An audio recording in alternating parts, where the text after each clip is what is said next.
Hey y'all, welcome to the road to Cowgirls at the Cowboy, where I'm taking you behind the scenes with me as I saddle up with the ladies of Cowgirls at the Cowboy, the nation's first and only 3-night all-female country music festival at Jackson Hole's iconic Million Dollar Cowboy Bar. I'm your host, Jenny Tolman. I'm a country music artist, songwriter, and the host and curator of Cowgirls at the Cowboy. And I'm so happy that you're here.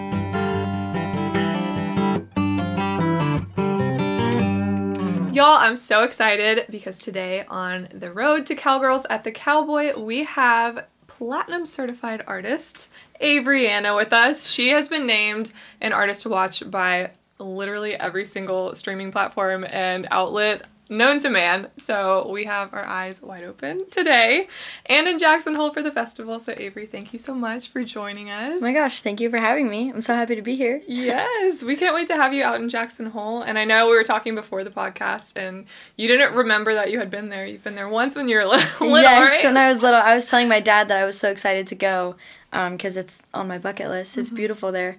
And he was like, you've been there when you were super little. We did a road trip and I was like, cool, I don't remember that, but yeah, well now we're gonna remember. I'll be experiencing it fully this time. Yes, and everybody's so excited. They love music out there. It's literally like a Hallmark movie town. So good. We're gonna have an amazing time. But I know that you actually grew up out west in Arizona. So did you grow up around music out there? I didn't really grow up around much music, but the music that I did, there was a lot of singing in church, and I started singing with my grandpa when I was really young, and he would play the guitar, and we would sing, like, Willie Nelson and Johnny Cash, and I always tell people that that's my first love for music is, like, 50s, 60s country. Oh, I love that. I'm super passionate about it. I love it. So those were kind of my first introductions into music. Yeah. But I loved listening to music growing up, and it was interesting to hear the different genres of music that my family listened to, but country was definitely the main one. Yeah, that's very cool. Did you start writing based on what you would hear from like that 50s and 60s country? Because it's very, that era of country music was so storytelling. Right. And something that I've noticed about your music is that it's incredibly thank storytelling. You. I think like 50s, 60s country is so... 50s, 60s country is so simple. It's like simple and really, really, really depressing, which I love about it. But I didn't start writing myself until I was probably 8 years old. I remember I got baptized and my aunt got me a journal and she told me to write down everything that I felt so that I remembered it. Oh, wow. And ever since then I started journaling, and then through journaling I kind of started to write songs on my own, like in my bedroom in the late hours of the day. But I never thought I was any good at it until I was like 16. I started singing my songs for people, and they were like, whoa, that's pretty good. This is actually very good. Yeah. Well, thank you, Avery's aunt, for inspiring the writing. Literally. Oh my gosh. That's really special. That's so nice to have at a young age somebody who's encouraging you to write. I had a similar experience when I was a kid. I would write stories and I would read them to my class in like 4th grade, and my teacher was like so encouraging of that. And I remember like that's something that's really important as a kid, to just be encouraged to continue that. Right. And in my family, I mean, having like, if you were really sad or you were really upset, if I was really sad or upset, I was the kid that didn't want to like burden anybody with that. And my mom is the type of person that's like, if you're going to cry, go cry in your room. Like, I don't want to see you cry. So I feel like my outlet for those like darker emotions was my journal. Yeah. And I'm really grateful for that. Like, start into songwriting. Yeah. At what point did you start putting those journal entries into song? I don't know. It was always mixed. Like, a lot of my journal entries are like, it's so funny reading back at them and going through the phases. Like, that 8-year-old journal, I talked a lot about Jesus, but I spelt it Jesses. Aw. So I'd be like, when I'm mad, I think about Jesus. And my mom reads to me for 2 whole hours every night, like reading the scriptures and stuff. So there's Oh my goodness. stuff like that, and there's like doodles in there, and then there's me like trying to write a song that's terrible. And then as I get older... How special is that going to be in the Hall of Fame one day? Yeah. 8-year-old Avery's Jesus journal. Jesus journal. It's so funny.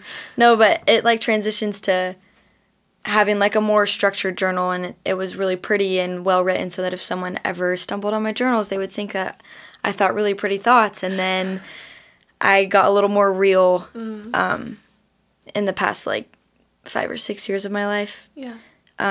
I feel like my journal's a place where I am happy, sad, angry all the time. So sometimes it's, Dear Heavenly Father, this is what I did today. Please bless this, this, and this. And then sometimes you turn the page and it's a poem. And then you turn another page and it's a bunch of scribbles of me just like ranting, you know? So it's just all mixed up. I don't know that there's necessarily like a song journal and a prayer journal and a journal. It's just all one. Yeah. Yeah. And something that I love that you don't shy away from is your faith and talking about your faith in Jesus. And you share that online, you share that in your music.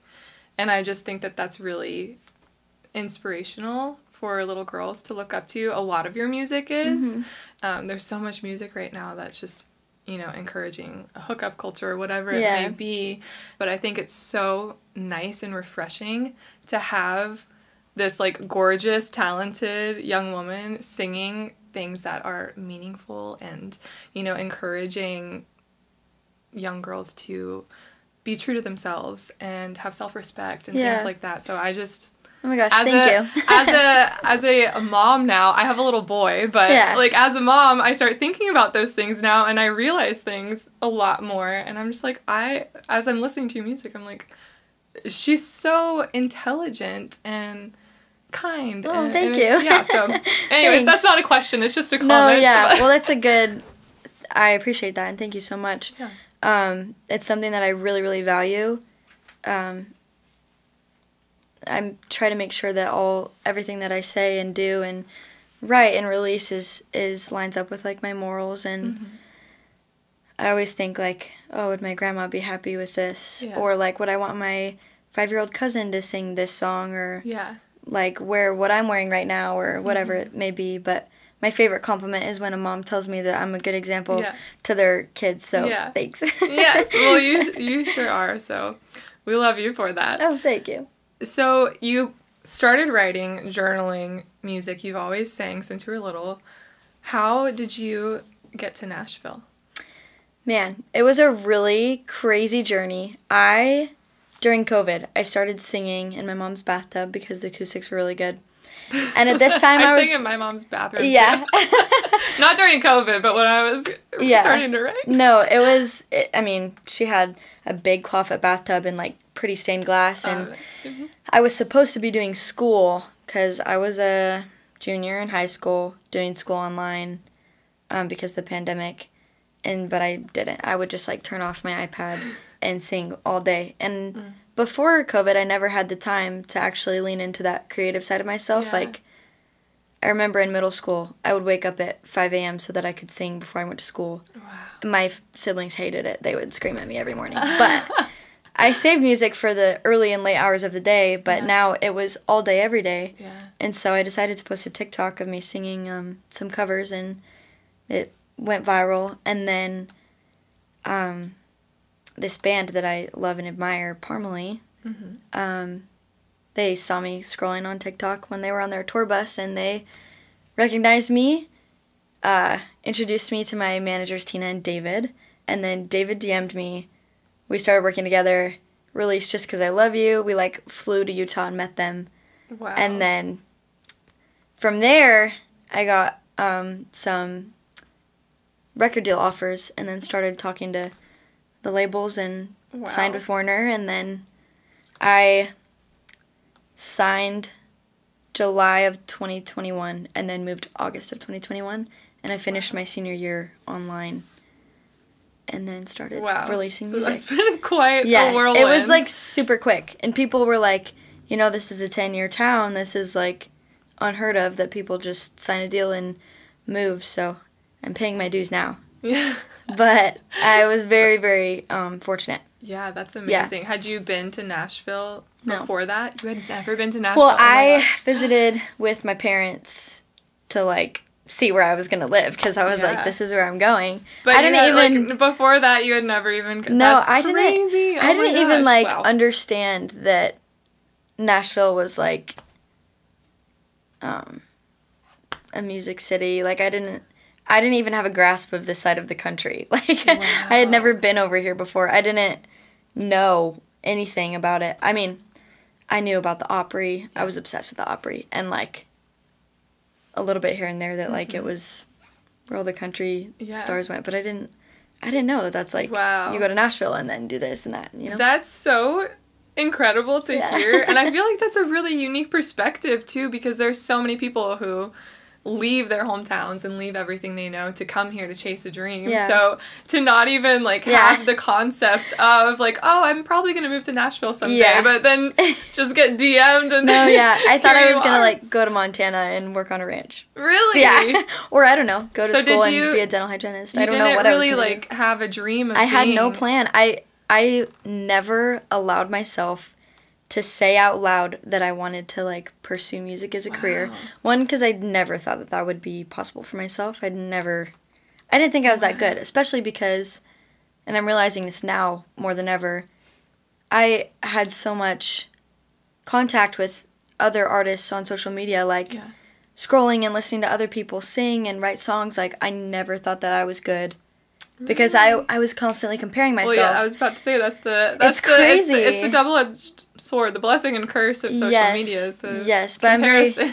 I'm very blessed with the people around me that believe in me, like Tina and David and my parents and, you know, my family and friends. Yeah, so They obviously your parents were very supportive they were. of all of this happening. Yeah. I mean, my mom was, like, having a heart attack for the first year and a half that I was there. She's like, I'm letting my 17-year-old daughter move to a city across the country. She knows not a single soul. Here, sign this record deal. Yes. Like, and my dad's like, of course she's gonna go. Like, why would, like, he's like, yes, Dad. no, he's literally like, why wouldn't you? He's, like, very business, and he just is like, it's a no-brainer. And my mom's like, Wow. are you okay? Oh my gosh. You know?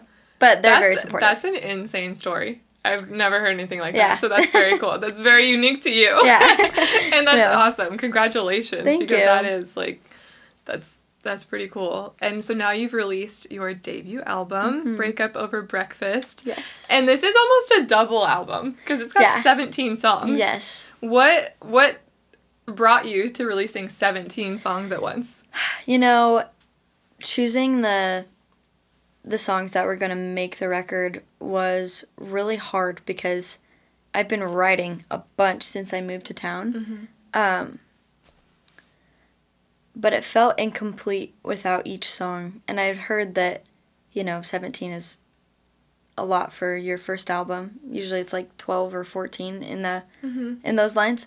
But I was like, I mean, why not? Why not? Obviously, I don't want to release, like, 30 songs. I mean, I'm not Morgan Wallen out here. But, like, I wanted to give it the substance that it deserved. And once we decided that it was going to be called Breakup Over Breakfast, everything kind of fell into place after that because, I mean, it's kind of ironic that song ended up being the title track because when I was writing it with the guys, they were like, this is a terrible idea. Like, Breakup Over Breakfast, I wanted it to be a ballad and be kind of like, if we break up, it'll be a good breakup. And then they were like, that's kind of unrealistic. And I was like, you're right. I've never experienced that before.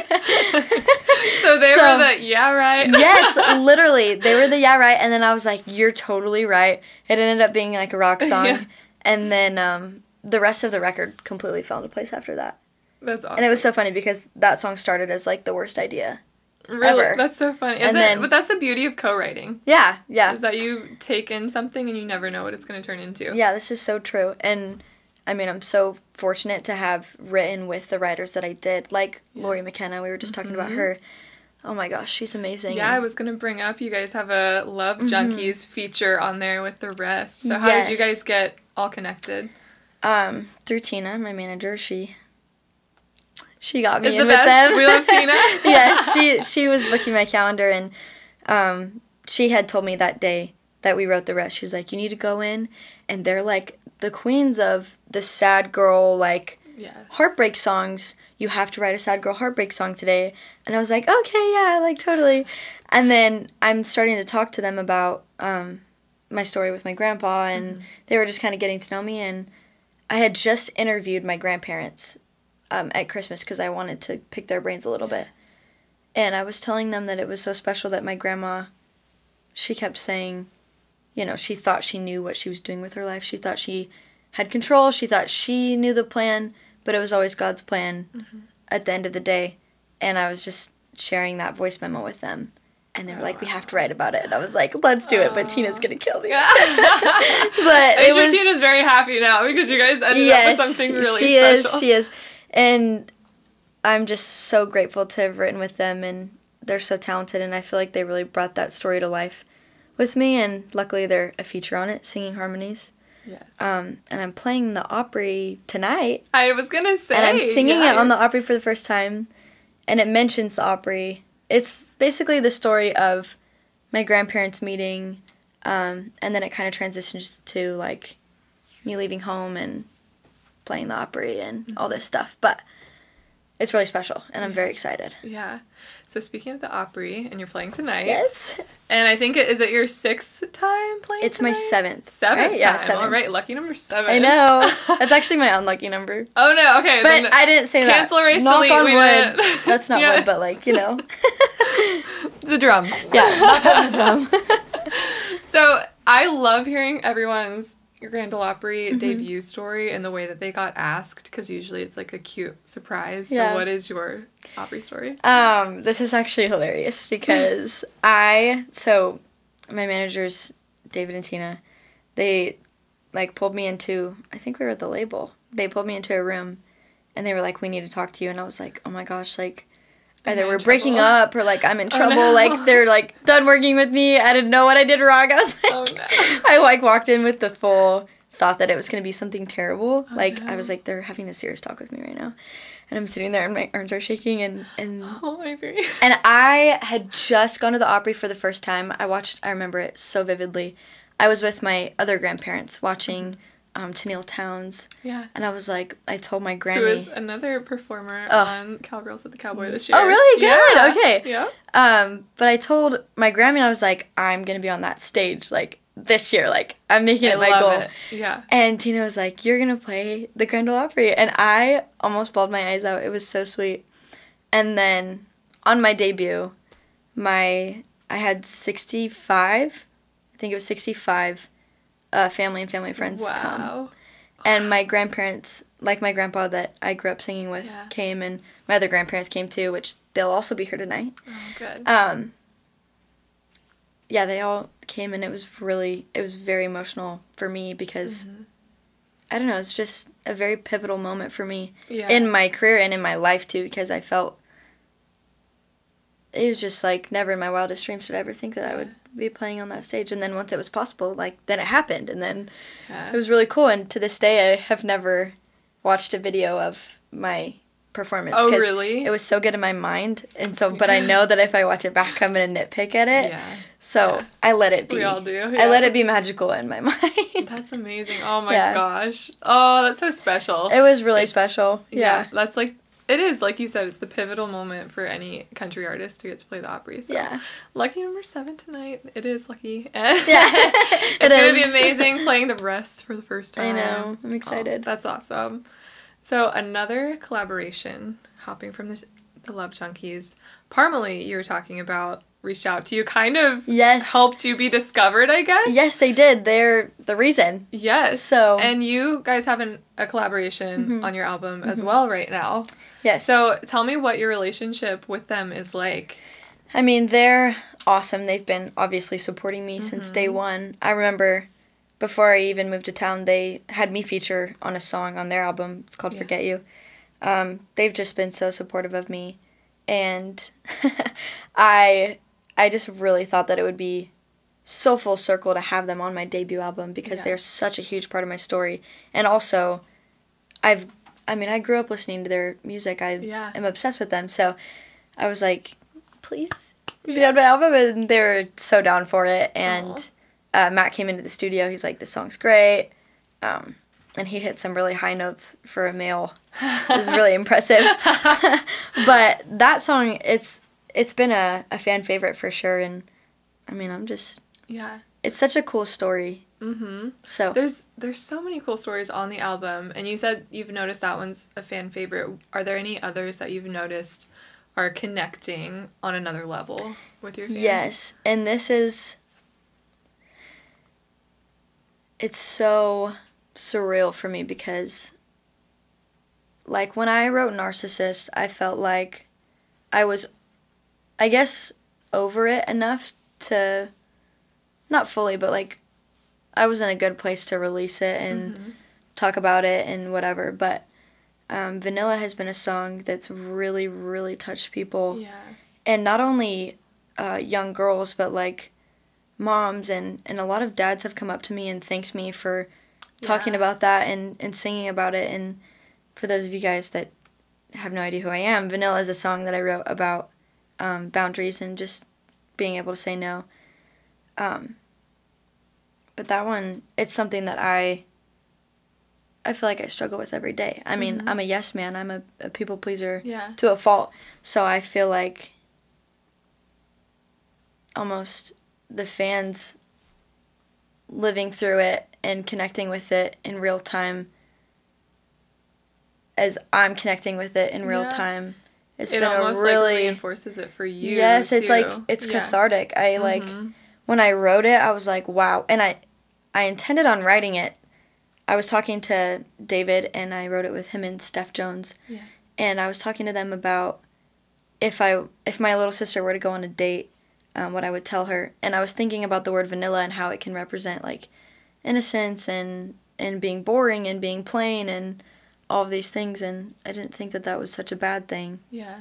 But yeah, it's been a big one. But also a fan favorite for people that need an excuse to be absolutely feral is Blame It on My Broken Heart. Which is really fun because I love having an excuse to be absolutely psycho. So that one's been fun. We've been, like, smashing stuff and... I was going to say, I saw you, like, hitting a bell pepper with my thing. Everyone's like, pepper isn't a fruit because my caption was, this is your sign to go smash fruit, but I got some shade for that. But, that one's really fun. And then It's Just Raining, which I'm also singing tonight on the Opry, kind of shed some light on my 50s, 60s influences. I was going to say that one has, like, a big traditional country vibe, but then switches to rock. And I love that because I feel like, especially coming to Nashville, everyone's like, what is your brand? Like, who are you? And are you country or are you rock or are you pop or what are you? And I'm like... And you're like, whoa, I was just singing in the bathtub, guys. Like, whoa. Like, I don't know. Like, I do know who I am, but I don't know if I necessarily need to, like, be one thing, So I love that It's Just Raining has both of those, personalities. And it's so cohesive to the rest of the record sonically, because it's Just Raining, and then it goes right into another song like that. So and I wanted to ask you about, like, the soundscape of the album. How much of your hands are in that? Because there are, like, the Avril vibes, then the country vibes, and then, like, Sarah Bareilles almost. Yeah, I think it was a really, I don't know. I feel like my producer David. And manager. He's mentioned a lot. He's jack of all trades, but he produced the record, and I kind of threw him in for a loop, and he really, like, stuck his arm out for me because that's kind of, like, being able to accomplish every sound that we went for, I feel like would be hard for him to figure out, but he did it. Like, I was like, I want a piano ballad, and I want a rock song, and I want a kind of Vanilla's, like, banjo R&B kind of, like, kind of weird, but they all have that, like, country intertwining them. Yeah. But I feel like each song is dressed in its appropriate attire. So, like, visually, the title, if it's, like, a capitalized song, it feels like a capitalized song. I was going to ask that too, because I noticed some of them are capitalized and some of them aren't. Well, some of them, like, Vanilla needs to be lowercase. Yeah. It's Just Raining is lowercase, because it's kind of, like, delusional, you know?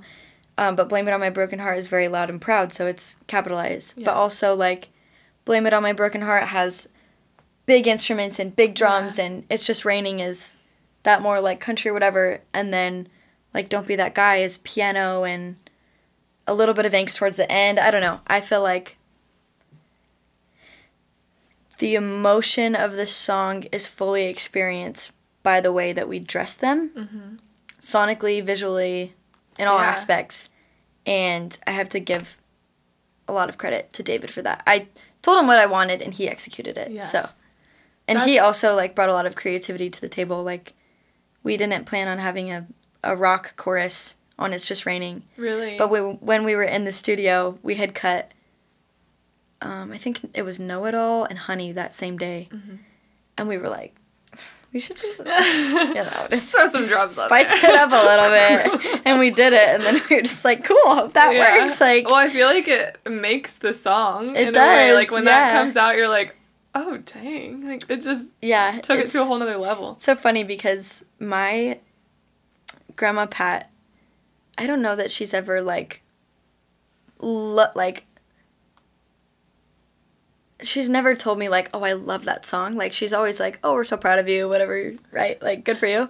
But she's like, oh, I love that It's Just Raining song. Oh. Like, everyone loves that one, and I love that. Yeah. So, it's really fun. It's a special one. That's one of my personal favorites on the album, and Vanilla, for all the reasons that we spoke about earlier.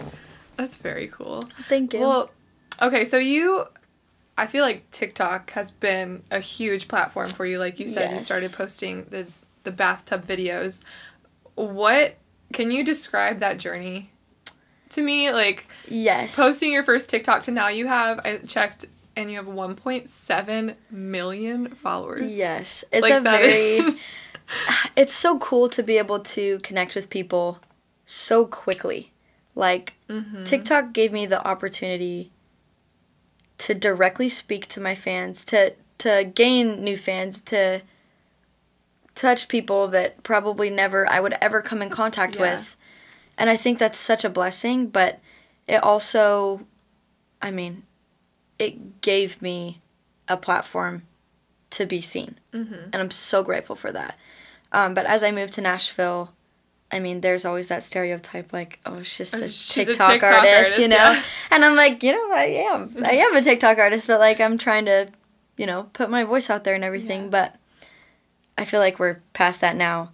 But it was so interesting to, like, go from that being my only, you know, connection to it kind of being something that I, like, just one of my tools that I use now. Because I get to go play live shows and everything like that. And I get to promote my live shows on there. So it was interesting to try to go from the only thing people knew me as was TikTok bathtub girl to that's just a part of my story. Right. But I feel like we transitioned pretty well through that. Also,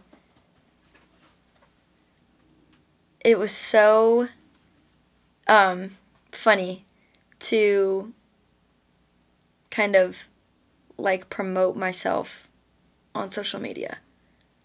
Like, in the beginning? In the beginning, it was very natural, and I still think it's very natural now. Like, once you became, like, a legit artist? Yes, it was like... be like, hey, I'm coming to a town near you, like, that type of thing? Yes, because it used to just be, I don't know, like, me posting whatever I wanted. Yeah. And I still post whatever I want now, but now it's more, like, informing people of the music that's coming out or the places I'm going, which is so cool. Yeah. But it's so funny to, like, I don't know. It's like my business and I'm promoting myself as the product. It's so funny. Yeah. Like, it's a weird place to be. So I try to just, like, keep it real. Yeah.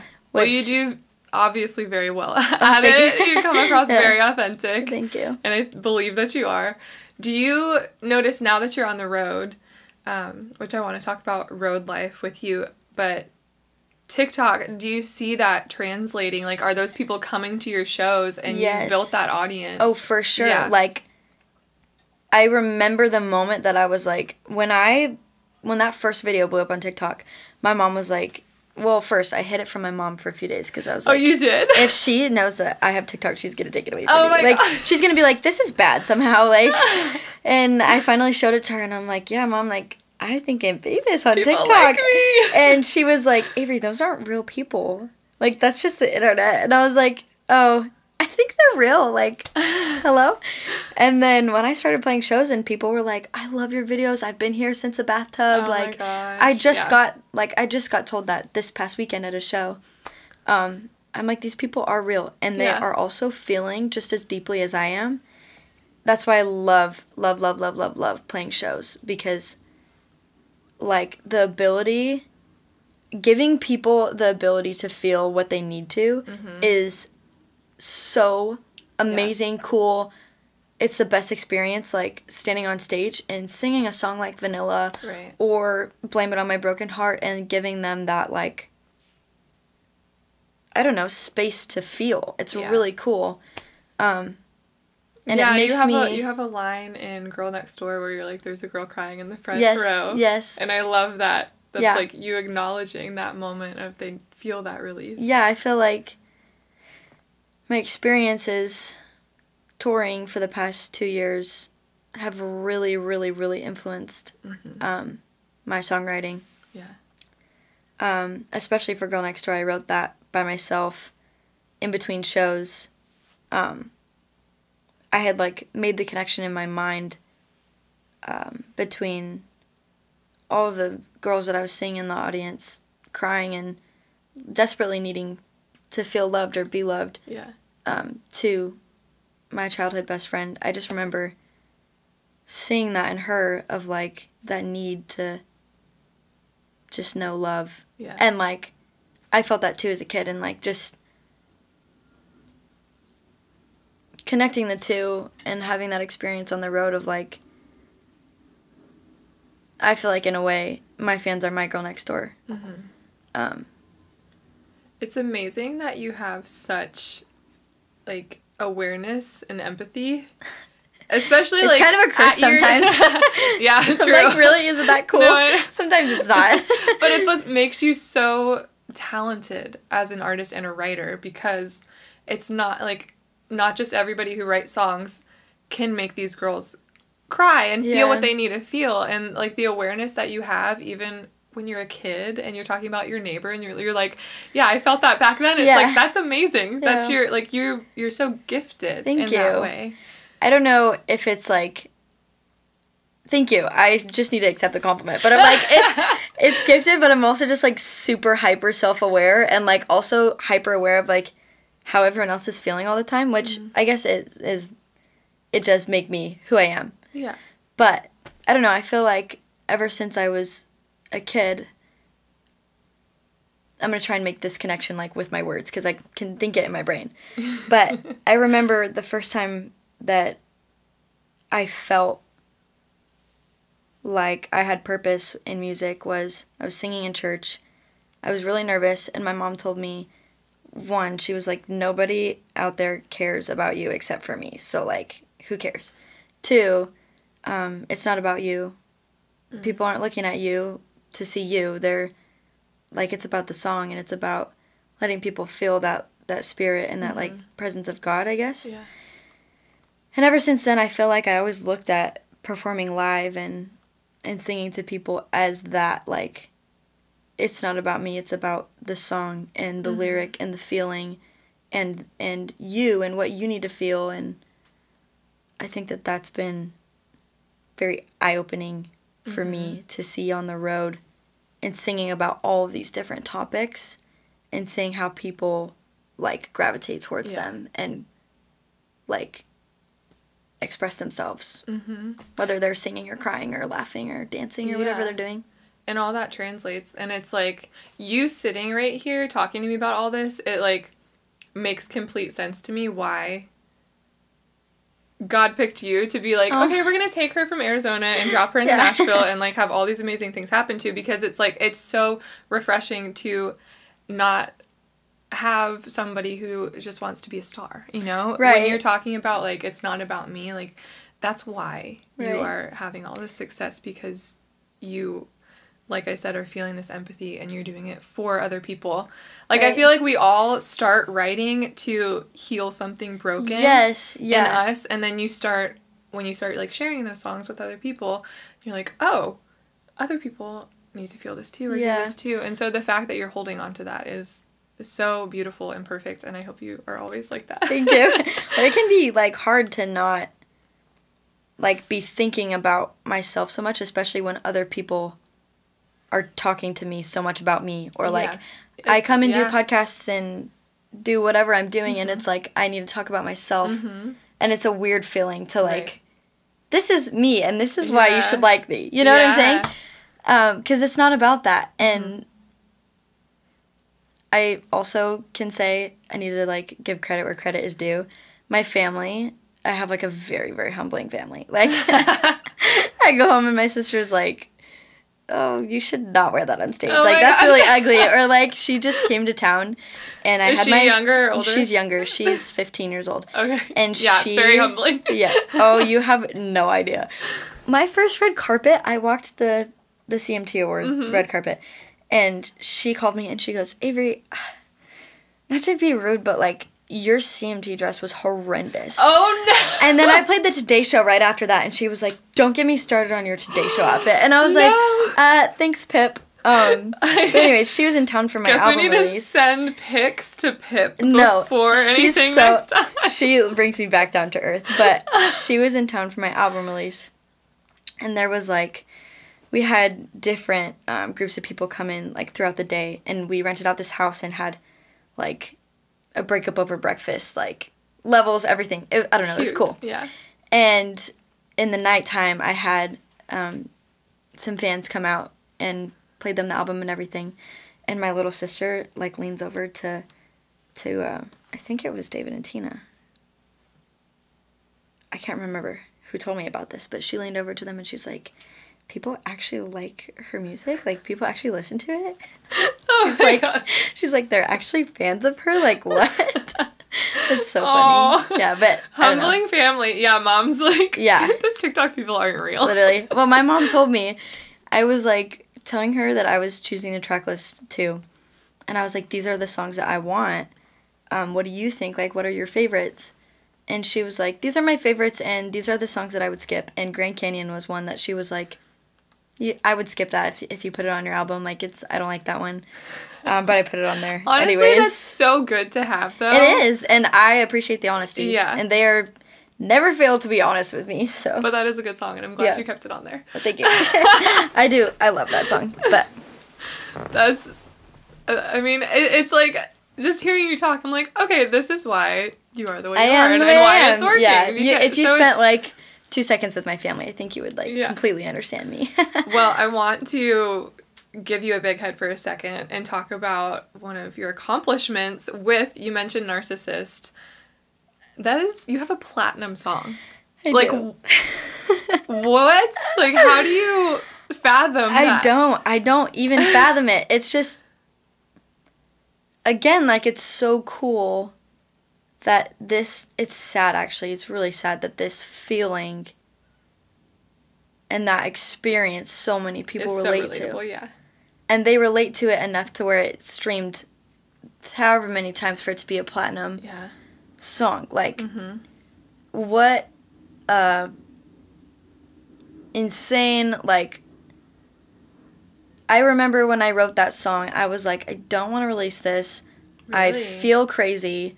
I feel like people are going to judge me and they're going to think that I'm being dramatic, which is so ironic because what the heck? I just felt like so uncomfortable with even people knowing that I felt that way because I was embarrassed and, like, I don't know. I was feeling lots of things. And then when I released it, and it was my biggest song and the biggest pull that people were like, I've felt crazy too, and this person hurt me, and I think he's a narcissist or she's a narcissist, and it can be about people's parents or brother, sister, cousin, friend, I don't know. Like, it related in so many different ways, and I never imagined it to relate in that many circumstances. Because to me, it was just like, I don't know, young, dumb relationship Well, I feel that I like needed to talk about. those feelings of, like, oh, I don't know if I want people to hear this, like, I'm embarrassed that I feel this way, then you know that that's a song that you need to release because everybody else is feeling that way. So if you're the one that says it, they're going to latch on to it. Like, and I'm like, where is the uncomfortableness coming from? Is it because it's morally wrong for me or because I'm embarrassed? Yeah. And I feel like embarrassment is the worst thing. Oh my gosh, Miley Cyrus just talked about, I just saw it. She's doing this thing with Disney. Was it her Disney speech? Yes, and she was like, legends are, like, they can have fear, but they do it anyways. Like, they just go for it. That's what makes them legendary. Yes, that's what makes them legendary. And I'm like, oh my gosh, preach, girl. That's so true. Yep. So, yeah, I don't know. I feel like that learning experience was so important for me to go through. And, man, shout out to every single one of you that have streamed that song. I see you and I feel you, and I'm so grateful for you, and I guess we're all in the same boat. So. Yes. Well, we are so grateful for you sharing your talent with us, and that you're going to be coming out to Jackson Hole. Oh my gosh. We're going to have so much fun because I don't know if you know, CMT comes out and they film the whole thing. Oh my gosh, I didn't know that. Yeah. Wait, that's so cool. They film it for Hot 20, so they take us all on little excursions. Like, last year I did my interview with them in a hot air balloon. It wasn't. I've always wanted to do that. You do? I do. Well, maybe I could like see if they want to do that again. I was terrified before, but once I was in there, it was so peaceful. Oh my gosh, I should hint at them that it would be really cool to have an interview on a horse. I will shoot Sarah, the producer, a text after this. You know what? I love CMT. That's gonna be awesome. Yeah, it's so much fun. So it's an experience of a weekend. It's not just a show. Right. And everybody there is so kind. Like I said, it's a Hallmark movie. So we're gonna have so much fun. Oh my gosh. I appreciate you so much, like, for who you are as an artist, as a person, as a writer, and appreciate you coming on the podcast. Yes, thank you for having me. You're so sweet. Oh, thank you. My head's getting fat as I'm sitting there. I'll just call your mom and your sister and be like, hey, you should give Avery a call later today. What do you think about Avery's outfit on the podcast? Yeah. My mom's going to be like, Well, we have something for you, just a little thank you. Oh my gosh, wait. Yeah. Thank you. It's nothing too crazy. It's just a, should I open it? Sure, yeah. Okay. You're fine. It's just a little Jackson Hole memento that we like to give everyone. It's got the Tetons inside of it. That's so cute. I'm going to make myself a dirty Dr. Pepper in this thing. Yes! Yes! That's so cute. Thank you so much. Thank you. We're so excited to have you, so thanks for coming on the show. And we'll see you in, 6 weeks in Jackson Hole? Yes, I'm so excited. So everyone be sure... I already know, you already know Avery, but if you have not checked out her new album, Break Up Over Breakfast, check it out right now, and we will see you soon. Thank you. Thank y'all so much for listening. Tickets are now on sale for Cowgirls at the Cowboy. I hope to see you there. Visit milliondollarcowboybar.com for more info.